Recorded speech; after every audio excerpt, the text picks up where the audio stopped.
This is a pod. A pod about dogs. Healthy dogs. It's the Healthy Dog Pod.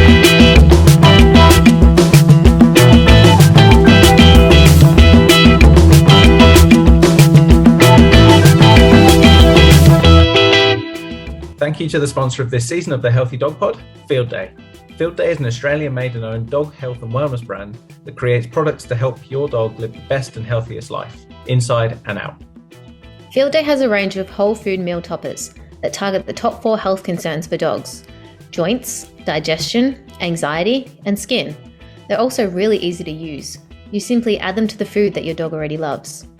You can also look after your dog's skin and coat health with Field Day's brand new grooming range. Field Day also donates 1% of all online profits to Pets of the Homeless. This is a charity that works to help keep vulnerable people and their pets together by alleviating the burden of providing essential pet care during times of hardship. You can shop the Field Day range online now at fielddaypet.com.au and use the code HDP10 for 10% off site-wide. That's HDP10 for 10% off. Now it's time to get to the show.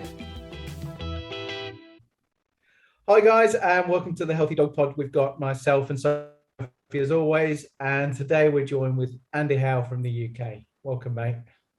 Hi Ian, thanks for having me along. Pleasure, mate. I've been loving your work lately, all over Beyond the Opera and your social media. So thanks for joining us. I'd love you to just open with just a little bit about yourself and what we're going to talk about today.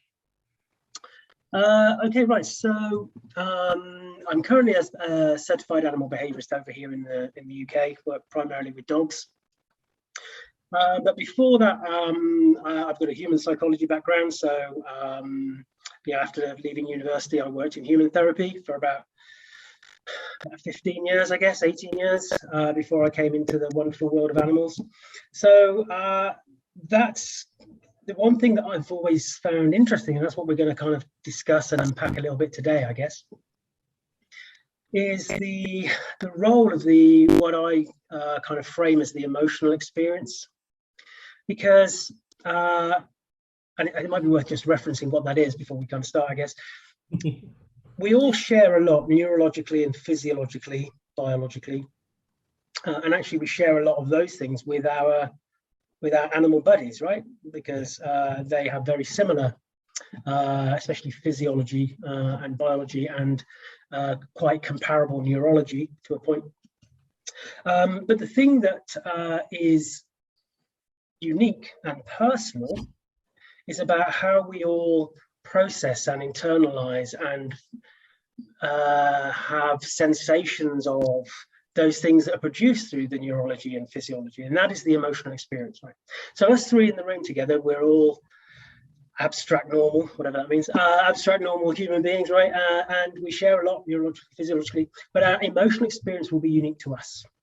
And one of the things that has been said in the past, not just with dogs, but with animals in general, is, well, we don't know what they feel. Emotions is a bit subjective, so we're just going to discard that a little bit, and we're going to focus on just what we can do with behavior. But I wouldn't even dare to guess or suppose that I know your emotional experience, Ian, or yours, Sophie. But that doesn't stop me from wanting to find out more or to learn more about what I class as your truth. And I think we're at a stage now with our companion animals that we have to start thinking about how we can get a better understanding of their truth. The truth of the dog in front of us. So that's kind of the emotional experience. Yeah, it's not about what's the word? Anthropomorphizing. Anthropomorphism, yeah. The dog. That one. But it is about, there is something that we can relate to on that, and they do go through that emotional experience. So I think there's as much danger in, I'm still not going to be able to say it, over anthropomorphizing the dog. I got it right.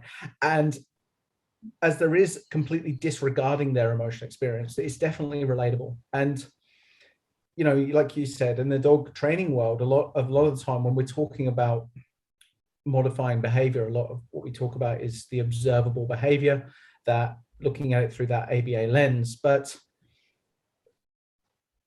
from the client's perspective, that probably hasn't studied ABA, they're looking at it probably very much through how that dog is experiencing things emotionally. And the emotional experience the client's going through when they contact us is something unique to them as well. So I think it does have a really important role. So it's just a few things just to unpack from that. So about 5 years ago, maybe a little bit more, there was a big anti-anthropomorphic movement, because there was a perception that people were treating, in the way we're talking about dogs specifically, that people were treating their dogs like little furry children, right? But the baby that got thrown out with the bathwater there was this notion that somehow,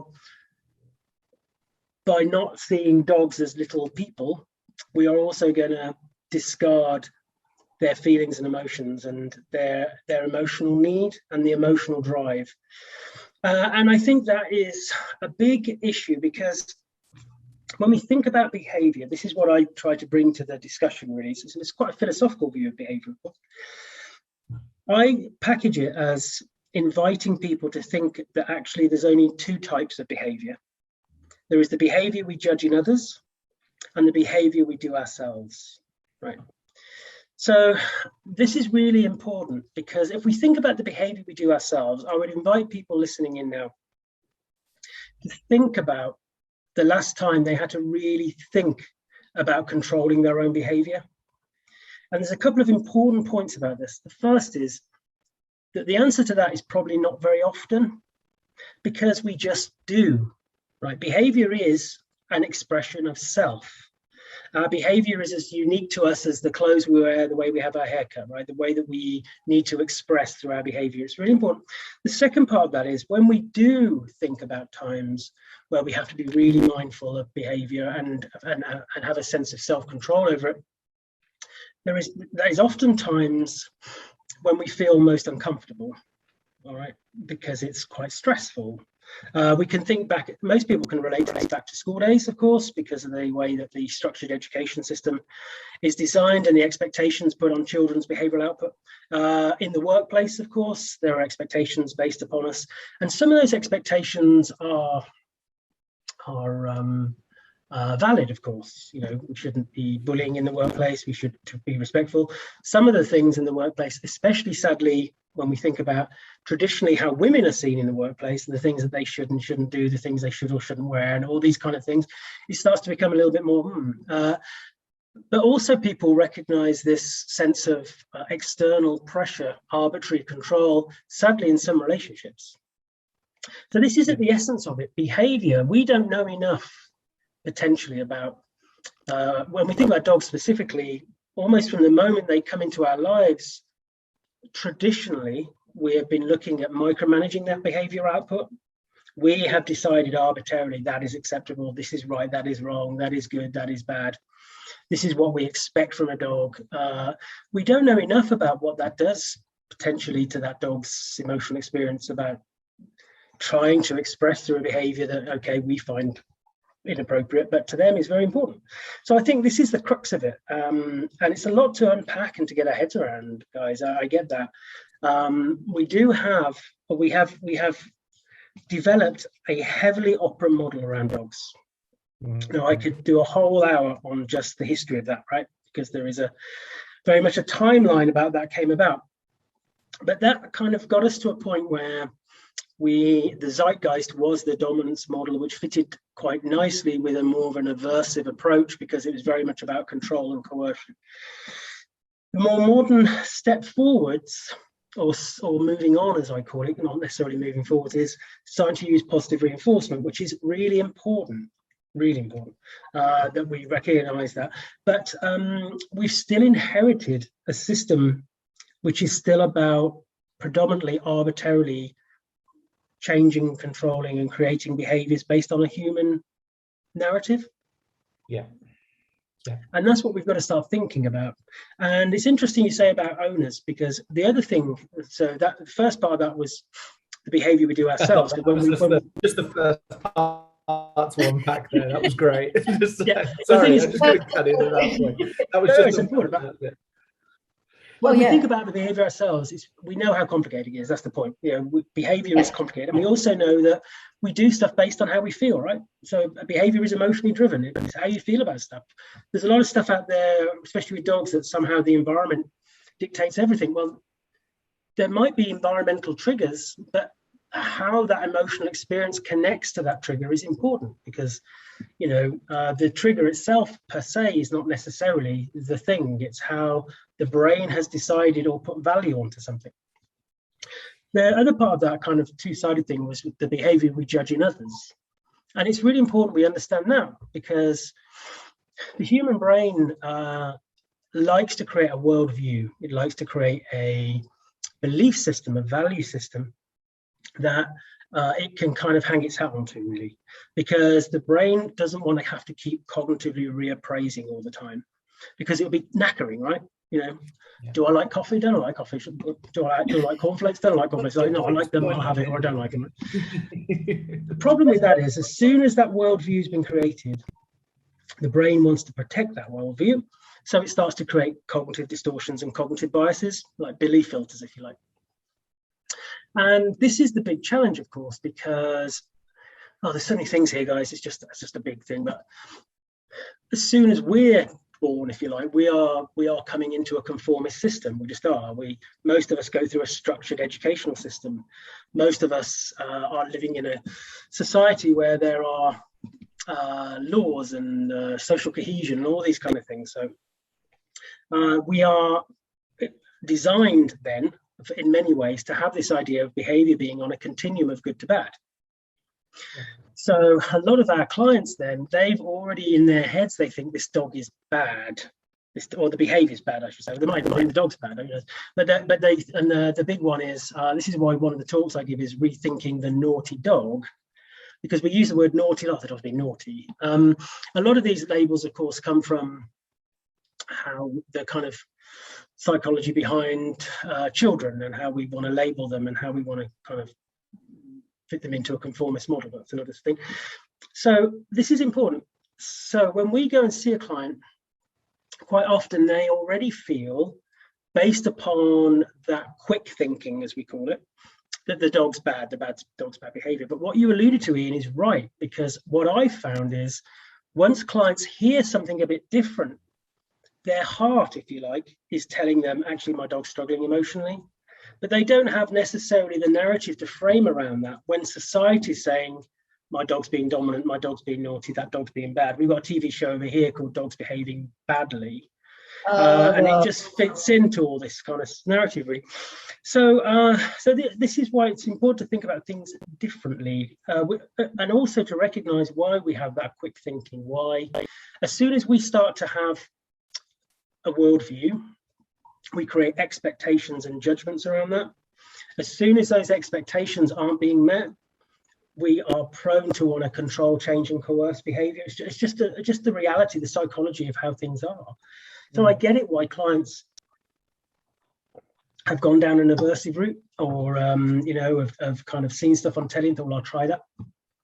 But we've got to start thinking about things differently. And what we've got to recognize from a positive reinforcement point of view is, if we're just turning up to see a client and we're saying, oh yeah, we don't want that behavior, we don't do that anymore because that's outdated and it's cruel, or whatever it is we want to say, we do this now. What we've got to think about is, there is a good chance, if we just go in with that narrative, that the client is thinking, still, behavior bad, must change it. And then if we, through our positive reinforcement techniques, don't change it based on their expectations, there's a chance they will still go down to the shock dog down the road who still does behavior bad, must change it. So my argument is, if we start thinking about the emotional experience more and unpacking that more, which we can do now, and having that as the platform of our education to clients, We don't need to go into all that's bad. We don't do things like that anymore. If they attach to their dog's emotional experience through their own emotional experience, because the beautiful thing about the emotional experience, we all have one. We all have one, right? Then they're more likely, and the words we use to frame things. So I use the word care instead of owner. I use the word sensitive instead of reactive. All these kind of things can really help them, because we've got to help them to be a more aware caregiver about that dog's emotional need. Yeah. Something like to just pull that point out a little bit further, something that I will always consider, and it's come with time spent in this role as a dog trainer, that I probably lacked the confidence to do when I was in my early years. But something I will do all the time nowadays is not shy away from asking the question, not just whether or not I can change the behavior and how I should do that, but whether or not I should try. Because if I'll start asking questions like, should the dog even be there? Should we be trying to manipulate the dog's behavior in that environment? Because ultimately, I'm asking, is the dog so compromised that I don't blame him for his behavior?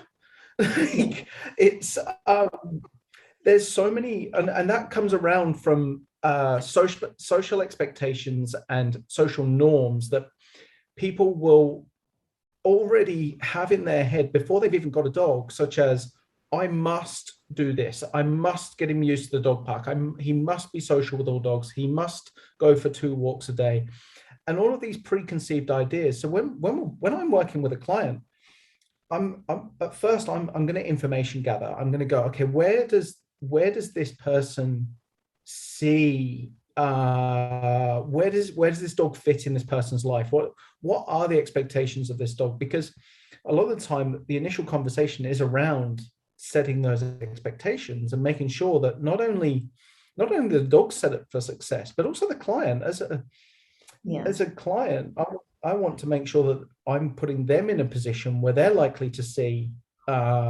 achievable results. But let's evaluate what success looks like for them and the dog first.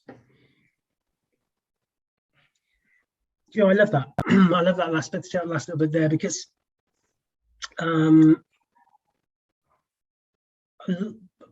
part of the crux of this is deciding what results are and what criteria we set results to. And this is part of the big kind of discussion that I think we need to have, because the trouble with an opera model only is that results are based upon behavioral output, either the decrease of a behavior or the increase of a behavior. And it's as simple as that. But the question we have to ask is, whatever behavior change we give, does it have any internal value to the dog? Or are we just getting them to do something else instead? And I think this is really important. And so, yes, we can, and our clients are likely initially, because of the kind of psychology I was just talking about, they will have as their thing, as their kind of goal for having a trainer come in, I don't want to see this behavior. Mm-hmm. Or I want to see a different behavior instead.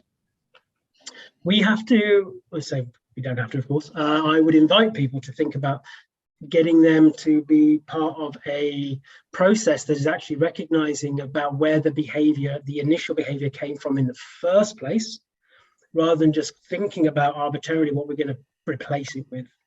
And this notion of internal value is really important. Again, I see a lot of stuff online about, and this is on both sides of the fence, by the way. This comes from aversive trainers, it comes from positive trainers. That aversives and reinforcements are there all the time in the environment, right? Totally. But there is a difference between structured learning and experimental or environmental learning. So if I was to touch the top of a hot stove and go, ow, that really hurt, right? That is experimental, environmental learning. Nobody forced my hand on it to say, right, this is what it's going to feel like.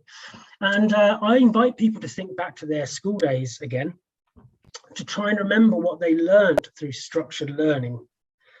we don't remember much. We remember a lot more from the experimental learning or the environmental learning. We remember how we connected with authority, how we connected with our peers, how we felt safe or not, how we felt able to kind of process social engagement. That's the kind of things. And the same for our dogs. So the behavior the dog's giving, which is seen as a problematic behavior, is likely to actually have some internal value to that dog. And the way it's very authentic for them because they're going through something. If we just arbitrarily replace it with another behavior, because we can, especially when we think about mutually exclusive behaviors or or incompatible behaviors that we call them. So if I train the dog to do that, they can't do this when they're doing that because the two are incompatible. We have to wonder about what internal value that new behavior might have, because the most important word for me in the psychology of behavior is the word relief. Right, because as soon as we have a nervous system that is elevated, the body wants to go back to a baseline level through a homeostatic process. So in other words, we seek relief. So it's relief seeking, right? If there's a spider there and you don't like spiders, you want to get away from the spider. You want relief. Okay, if you've got a headache, you want relief, right? So that's the thing. So the big question mark for me, one of the things that's been wrongly said about some of this beyond the operant, and it is beyond, not instead of, I think that's really important, is that, especially it's been directed at me, that I'm anti-training or that I'm anti-operant. How can you be anti-operant? I don't know. Anyway, I'm not anti-stuff. I think there's a time where we just have to ask more questions, because we've got, like you said, Ian, we've got really good at the how. We're really good at the how now. There are a million books on the how. There's so many YouTubes on the how. How do we best change behavior? And there's been a rush in the industry to do it quicker. What's the fastest way to get a behavior? What's the fastest way to get a behavior that sticks? The voice that hasn't been heard in that process is the dogs. And I think that's all we're saying is, even just thinking about this thing about behavior being an authentic part of self, that we have internal value to some behaviors. There are behaviors that we think, yeah, actually that means something to me, or there are behaviors that we do because we have to. This just hasn't been discussed enough as an industry about what we're doing to dogs, all animals generally, but dogs specifically now. And we don't really know enough yet about what that might do psychologically for a dog who's like, I've been trying to get relief for this. A good example of this is dogs that pull on the lead. I've used this example many times because I think it's such an important one. We already decide pulling's bad, and there are 101 ways to stop, to kind of deal with pulling training-wise. 101 tools, sadly, to do that. But why was the dog pulling in the first place? Now, in my experience, almost exclusively, the dog's pulling is a result of overactive nervous system response, right? So that could be excitement, of course, but quite often because they've got generalized anxiety, they've been triggered by the traffic, whatever it is. And the poor owners, carers, they're trying to do all the stuff they've learned in training class, which is great in the village hall, right? Because the dog isn't triggered in the village hall. And again, almost exclusively with these dogs, we've got that dog walking differently on the lead by slowing things down for that dog and giving that dog's nervous system a chance to come down a bit. And the risk with training sometimes is that if we want to micromanage through training, if we want to kind of have this kind of connected approach through training all the time, the dog's trying to process something, but we're going in saying, oh, yeah, look at this, do that all the time. The dog's like, I'm struggling to process that at the moment. And now I'm going to try and process what you're trying to tell me as well. So it's just a case of thinking these through a little bit and breaking it down, I think, and recognizing the science is there for us. The science tells us about neurology, physiology, biology. It's there. The emotional experience is a bit more subjective because it is unique to each individual living thing, because it's about what we add value to and how we feel about things. I'm pretty stoic when it comes to pain. My husband, he just has to have a little prick in his finger and he's in bed for a week, right? I shouldn't say it. He's probably listening in. But this is the point. So we even pain, right? We process pain differently, don't we? Yeah. Just to unpack that again a little bit more, like in that example, what we're talking about there, and correct me if I'm wrong, Andy, is we're talking about, as a trainer, handling an issue that is driven by the dog's state of arousal being higher than normal, than it being relaxed. And whether that's through fear or excitement or anxiety or stress, to be honest, it just doesn't matter. Arousal isn't meant to be positive or negative. What we've got is a physiological response, and which is very easily attached to that emotional label that somebody might attribute to it. But what we're not dealing with in that moment, just to clarify, is a dog that is really happy about something and just trying to achieve something because it likes it. We're talking about dealing with an unwanted behavior because the dog is experiencing a really intense emotional experience, and it's actually not in control of that emotional experience. It didn't choose to go through it. It's experiencing it. And that, how that makes us as the dog owner in that moment, it could be angry, it could be sympathetic.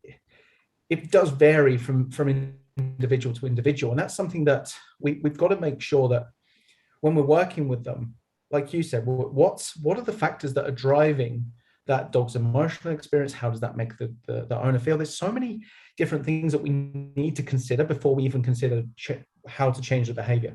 Do we need to make sure that we don't put that dog in that situation for the dog's sake? At what level can it perform for of desirable behaviors? What are the stimulus? But also, should we put what damage is that doing to the client? Like, when we put the client in that situation, what does that trigger? Does that make them tense up and feel anger towards the dog or panic around about other dogs? And these are all factors that we just need to consider as trainers and behavior consultants when we're working with people. I think that expectation of everybody, like of the clients first, putting it on us to come in and fix problem is the problem. But then also, like I said earlier, it took me years to get the confidence to go, I'm going to take a step back from that, and I'm going to ask you to let's just take stock. Let's evaluate this, because and that's, for me, that's why I go back to this emotional experience that we're talking about, is because that is that side of it that is relatable. That's the side of it that the dog owner, if we give them the space to actually feel it, understand how the dog might be feeling, and then we can start to relate with them. It's not about not changing the behavior every single time. We do have to ask whether we should or what we shouldn't.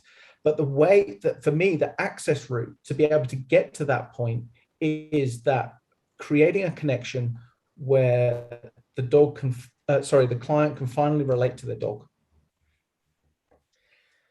Joel, that's really beautifully put, Arian, because the emotional experience of the client is really important, and we have to just tweak out the emotional experience of the client and their perceived abstract need from the dog. So coming in with an operant approach straight away fulfills the abstract need for them, but they don't necessarily know what's going on, and they're still finding themselves in difficult situations. They're still finding that embarrassment, guilt, frustration, all these kind of things. And I just want us to be more truthful about what we do, really. I think this is the point, because do I use operant kind of training in the kind of things I do with my clients? Of course I do, and sometimes that's more for their benefit than it is for the dog sometimes, and I have to think about that, and I'm being truthful about what we're doing. So, for example, teaching a dog to settle, right? This notion of settle, or teaching the dog to go to a mat, to settle. For me, being truthful about that is letting the client know, we're putting your dog physically over there, so they're out of the way or whatever, okay? And they are physically lying down on a mat. What's untruthful is to say, we're creating calm in your dog, we're getting your dog to settle and be relaxed, because there's a big question mark over that. Just because you physically get the dog to do something does not denote a nervous system at rest. But sometimes we need to do that, to put the dog over there and put them in a set. And that's why just being truthful about it. This notion that somehow we're helping the dog by controlling and managing their behaviors all the time isn't necessarily right. You know, we have to put a question mark over it. That's all. It's just a question mark. So if we just unpack that a little bit more, there are three core components for me that actually make up the emotional experience, the bits that we know about from a science point of view. First is the sensory integration process. So the reason we have our senses is so that our brain can take on information. So we take on information through our senses, and then sensory integration is how the brain processes that. And that brings us on to the second bit, which is processing. So I use my doors of the brain analogy. So if you imagine the dog's brain has lots of little doors in it, we need as many doors to stay open for that dog to be able to safely and calmly and rationally process what's going on. Right, what do I think about that? What do I think about?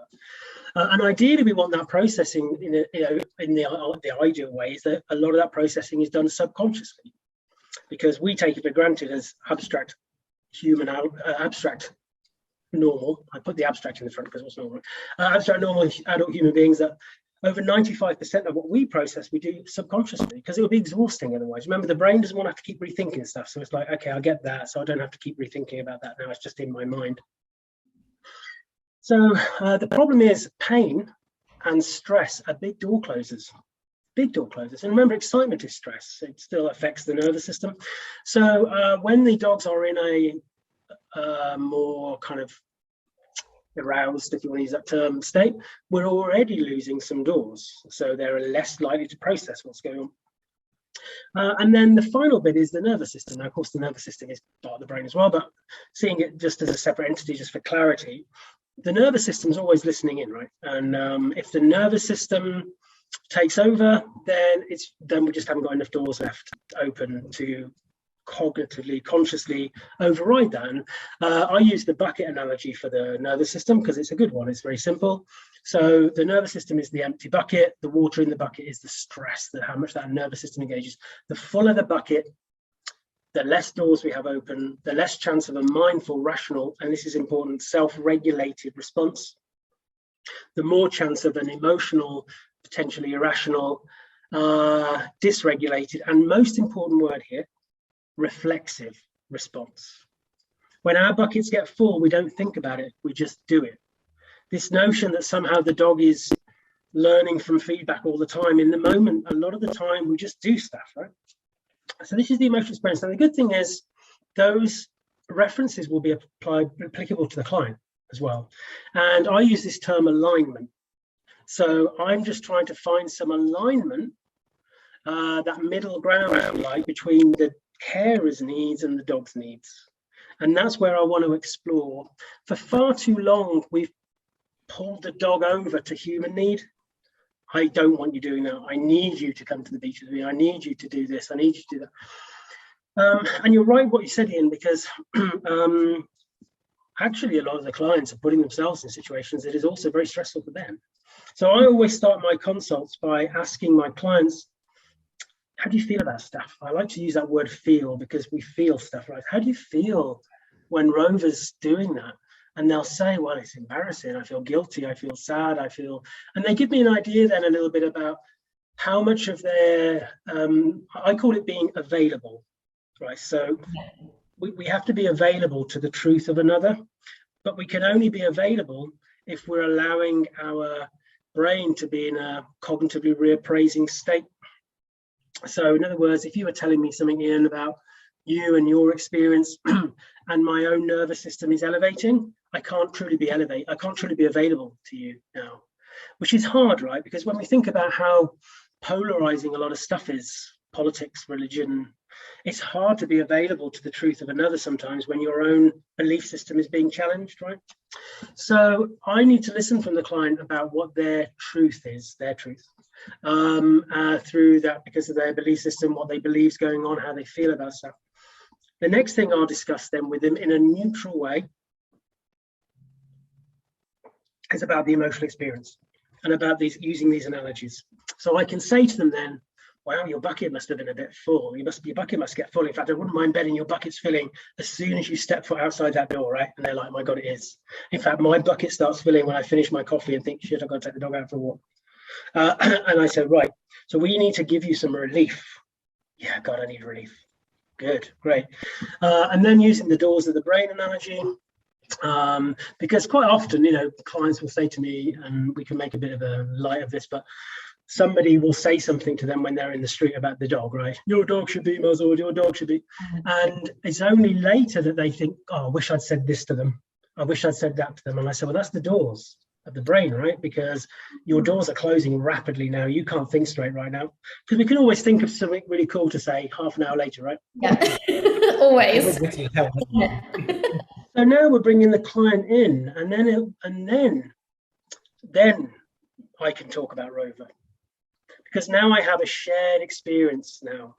So then I can say, what do you think Rover's feeling then? What do you think Rover's going? What do you think Rover's bucket's like?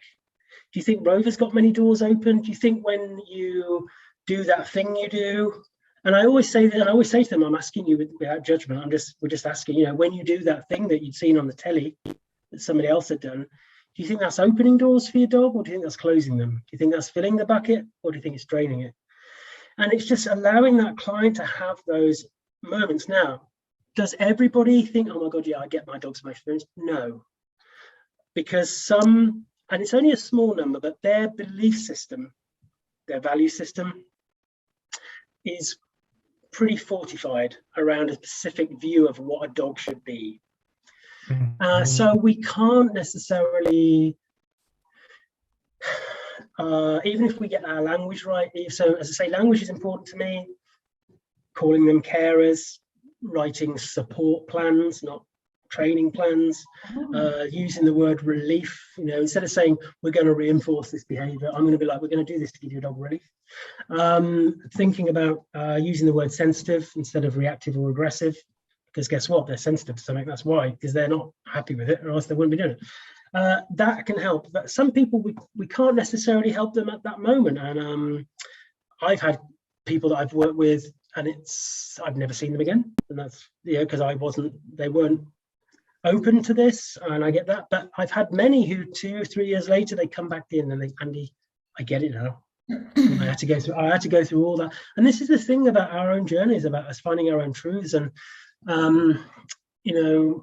understanding the psychology behind our judgments is something I'm really passionate about educating about, because it stops me from getting too angry. Because you can sometimes, you think, oh, what is wrong with you? Can you not see it? Yeah. But I think, that's my own feeling, and I have to kind of feel that and think, okay, that's what. But I need to take a breath myself. And the thing about slow thinking, as Laura Donaldson, amazing Laura Donaldson, doing a lot of education on slow thinking now. She's done a great webinar on helping dogs to slow think more. Because if you think about a dog who sees another dog and they suddenly respond, there's been no thought process there. That nervous system's just jumped in straight away. There's been no thought process. And what we have to really do with that dog, if we think about it, is the outcome shouldn't be, right, I'm going to get this dog to do this instead when they see a dog. What we should be learning from is, okay, what can I learn from you as a dog when there's no dog around? That's the first process for me. When I'm working with dogs, I think, well, how do you process me? How do you process the environment? How do you do different things so I can learn about your own way of dealing with the world around you? And the outcome has to be, the best outcome is where that dog can self-regulate around the trigger, not have to be reliant on loads of cues to get through it, that they can think, right, I can see that, I can process that, and I can do this instead. And if we're going to reinforce anything, let's look for those innate behaviors the dog has already shown us through good observation, and let's support those behaviors instead, because that means they're more likely to have internal value. And this comes down to this slow thinking. So we're inviting the dog to reappraise what it feels when it sees a dog. That's what we're asking them to do. We have to do that. But the thing about reappraisal, cognitive reappraisal, is it's, as I say, the brain doesn't like to do it. It's hard work. And I've spent literally years getting better at it, because I'm probably the most judgmental person you'll ever meet, right? And that's who I've been until I started thinking. I think, right, I need to be less that. I need to recognize my quick thinking brain's made a judgment. Ian's got very plain walls. I need to put some stuff on his walls, right? That's my quick thing. And that's a judgment, right? And then, but if I sit back, I need to think, well, hang on, but that's Ian's house. He can decorate however he wants. It's not for me to say how Ian should decorate it. Sorry, I'm picking up on your walls. But that's the point. That's the difference between quick thinking and just giving yourself a moment to think, okay, I'm not you today, you know. And same with our clients. And I would say this to any trainers listening, really, it's really difficult, right? Because we have a very difficult profession, and we do it because we care. And even just by recognizing the psychology of people's judgments can help a little bit, because it stops you from feeling that everybody's just not getting it. It's just that they might not be ready to get it. It's as simple as that. Yeah. I can hear as well what I can hear there, and what I encourage anybody listening right now to go and do is to go and look into Laura Donaldson's work, the slow thinking work. But what I can also hear as well is you talking a lot about Sarah Fisher's free work, where what they do is a lot of observation. They really get to know how the dog responds to exactly what you were just talking about, but then using it to our advantage. Really working, it's like the epitome for me at the moment of what's out there when it comes to working with the dog. Just taking the individual's preferred coping skills and default comfort behaviors, and then allowing him to express them, rather than trying to pull out all of these ones that we might have a preconceived idea as being good. And so I really encourage our listeners to go do some homework into. She's got, I'm pretty confident you'll know better than me, Andy. She's got some courses for the public to go and do. I know she has. I've gone and sent a fair few of my clients to just go and do them to get to know their dog a little bit better. It's for me, it's you're going to get much more reliable if we are going to look at it through that operant model of like, we change behavior as a dog trainer, which I'm still going to just circle back to, because I know that so many of our audience are going to really find this a challenging concept. But if we are going to look at like that lens of results, you're going to get such good, much more reliable results if the dog really innately has that comfort level of doing the behavior in the first place. And so we are then tying the emotional needs of that individual to the outcome of the training as well. And so we can start towards marrying these two, this model of the emotional experience, and the pushback that you've received from beyond the operant is, for me, invalid, because they can work together. It's not a case of that or that. They both must be considered. And I think it's really important that emotional experience is heard from the clients and from the dogs. I know that as a professional, I'm so fortunate to have a team around me, and there's days, especially right now, given the current climate, there's days where I just don't want to. Right?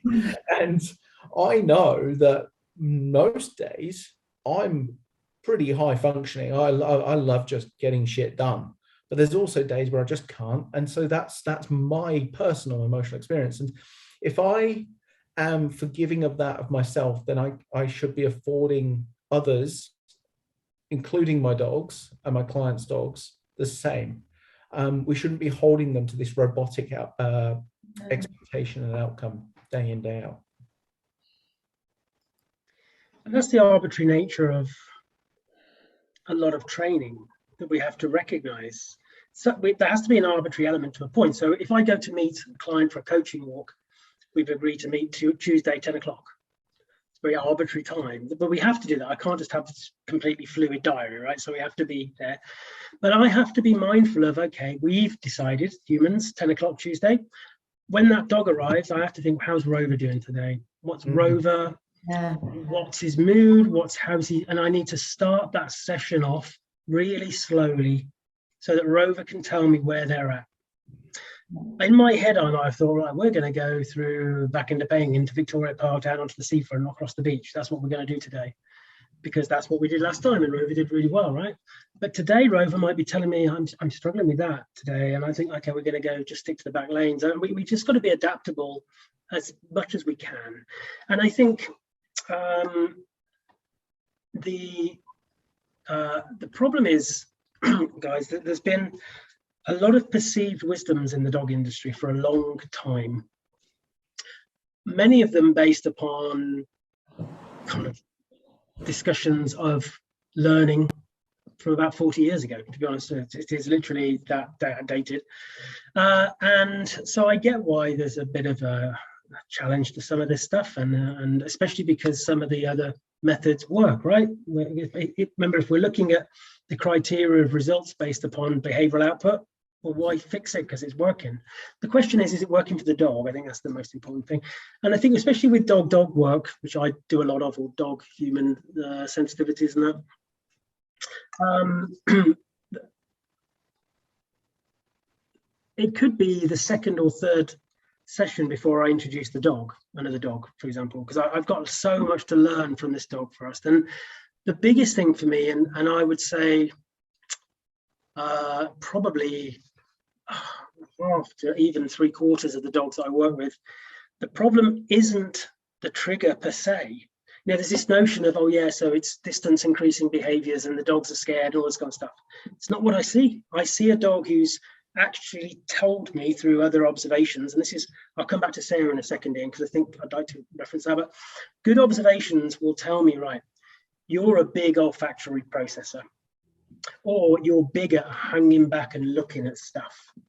When we start to introduce the thing that the dog struggles with, by recognizing that and giving that dog the opportunity to process how they need to first, then the dog moves on so quickly. Because actually the problem was the fact that in some of those cases that the dog has a history of learning that the environment thrusts social engagement on them before they're socially processed properly.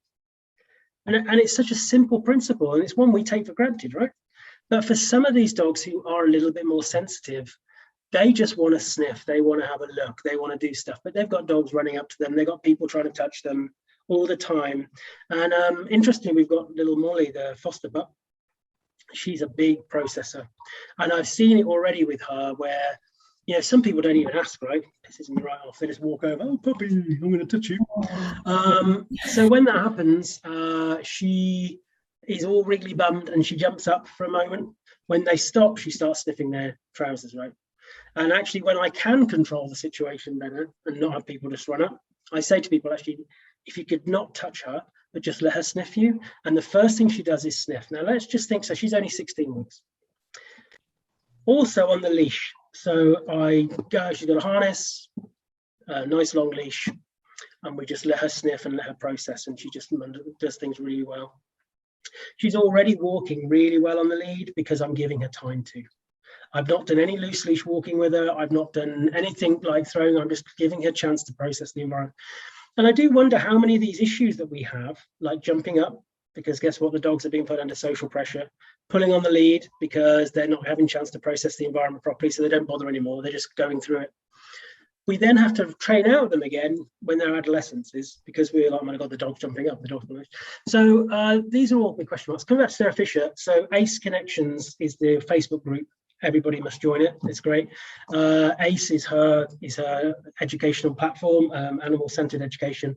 Sarah has been singularly probably the most important influence in my life professionally, because I've learned the power of good observation.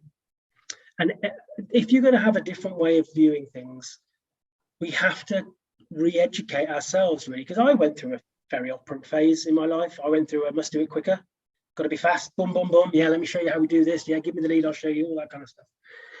This way of thinking is the opposite. It's like, right, we're just gonna We're going to chill out. We're going to see how things go. We're going to slow things down. We're going to get your dog to process better. We're going to see for those little changes in orientation. So how the dog moves, where does that dog's shoulders go initially? It's amazing. So if you slow stuff down, the dog's here on the harness, longish lead, triggers over there. They look there for a few seconds, and then their shoulders are still pointing that way, right? But the client's trying to go that way. So the shoulders have to come around. Now they're facing on, and we get a reaction, we get a response. If we'd have listened to the dog's shoulders in the first place, we could have gone that way. And they're like, no, I need to orientate away actually here. All these little things that you learn. And Sarah is just amazing at helping people to look at those little movements. It's the big stuff doesn't tell us stuff. The barking, the lunging, the growling, the biting, it tells us a dog's stressed, yeah, for sure, but it doesn't tell us much more. How dogs orientate, how they move.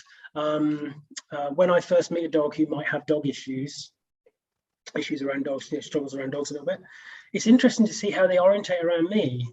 Wasn't it interesting how the dog came round to my side and had a sniff of my trousers legs? So now I'm thinking, right, you don't really like the social engagement, but you do want to process, right? I'm learning something from you. Because in my experience, it's multi-species, this stuff. A lot of dogs who are socially sensitive will maybe show that to a human they don't know through fun appeasement behaviors. And the owners think, oh my God, my dog loves people, because they're jumping up and being silly. But in fact, the dog's like, I'm going to do all this stuff. And then when their nervous system comes down, they'll go and have a drink out of the water, and then they'll come and sniff you. And I'm thinking, right, so we just need to let you know you can sniff first. Right, okay, cool. But the same dog has the same potential social issues with dogs. It's just they're more likely to give an agonistic response to dogs because it kind of works a bit better for them. So it's interesting stuff to unpack and think about. And I think the most important thing is we don't have to ditch our operant tools, right? It's just that it's become that the operant became the toolkit rather than a tool in the toolkit. That's the way I see it. Well, that was a lot to my brain. I'm just like, yeah. I'm trying to process everything right now. Wow. I love this stuff. For me, it's I've been working in a really similar way for many, many years, as has Sophie. And for us, it's second nature.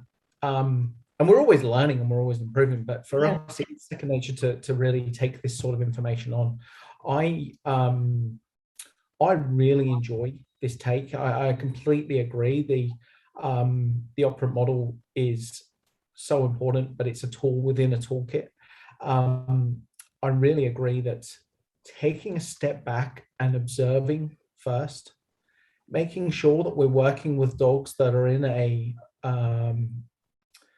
frame of mind, really without that reflexive state, and really in a frame of mind where they can make a decision rather than react, is some of the key takeaways. But also just understanding that the unwanted behavior of the animal is completely appropriate to the animal. He probably didn't think about it too much. He's probably just reacting. And then we have to ask ourselves, what choice was it for the dog to be there? There's a lot to be reflected on in this episode. I'm so happy that we spoke today, Andy. It's I know that you can continue to talk in as much detail for many hours, and I really hope that we get the opportunity to do this again, because this is something that I think can really open the doors for the way people perceive their dog's behavior. Even just looking at them through a new lens is, for me, this episode is so important for that. Just opening those doors to the way people perceive their dog, the dogs in their home, and the family member that they live with. So thank you. It's been great. And I think one thing I just want to really stress to anybody listening is a lot of this is about stepping back a little bit, having more of a philosophical view of behavior, right? Personally, I don't want anybody to I try hard not to tell people what to think and what to do. I think what I would invite anybody is to just listen to this and see what bits you feel, what threads that you feel you can pull from that for your own truth, because ultimately we all have our own truth. And I think the big thing for me is about us trying to work out our dog's truth. Another species, and there's a great saying which is the dogs are waiting, and I love that because they're just waiting for us to work it out. And we've got to have a shift away from the arbitrary changing of behavior because we can, to starting to think about, like you said early on, Ian, about the why, about why they're gonna. And the only way our dogs can tell us stuff is through their behavior. It's pretty simple as that, really. The fact that we don't like that behavior, or it upsets us, or annoys us, or irritates us, that is something we have to recognize in ourselves. And that's important, by the way. We can't just dismiss how we feel, but we have to find that alignment. Finding that middle ground about, okay, where do we build from here then? And Kim Brophy, who I do the Beyond the Upfronts with, she has this great term. She doesn't call herself a trainer. She calls herself a family mediator. A family pet mediator. I love that. She's mediating between the needs of the carers and the needs of the dog. It is an exciting time. And I think we can ask questions, Ian. It's not a case of making absolutes. Nobody has to think, oh my God, I've got to jump off this cliff edge now. It's just finding our own way through, and having the opportunity to talk on platforms like this is great, Ian. And Sophie and I really appreciate it. Thank you so much for coming on. Yeah, well, that's wow, thank you, mate. It's an absolute pleasure, and we'll leave it there, but we really hope to hear you, have you on again, and great. Yeah, I'd love to. Thank you so much. Great to see you. We hope you enjoyed this episode of the Healthy Dog Pod. We know we did. Thank you again to our sponsor, Field Day, for making this season of the Healthy Dog Pod possible. And remember, folks, a healthy dog's a happy dog. Woo! And that was the pod. The Healthy Dog Pod.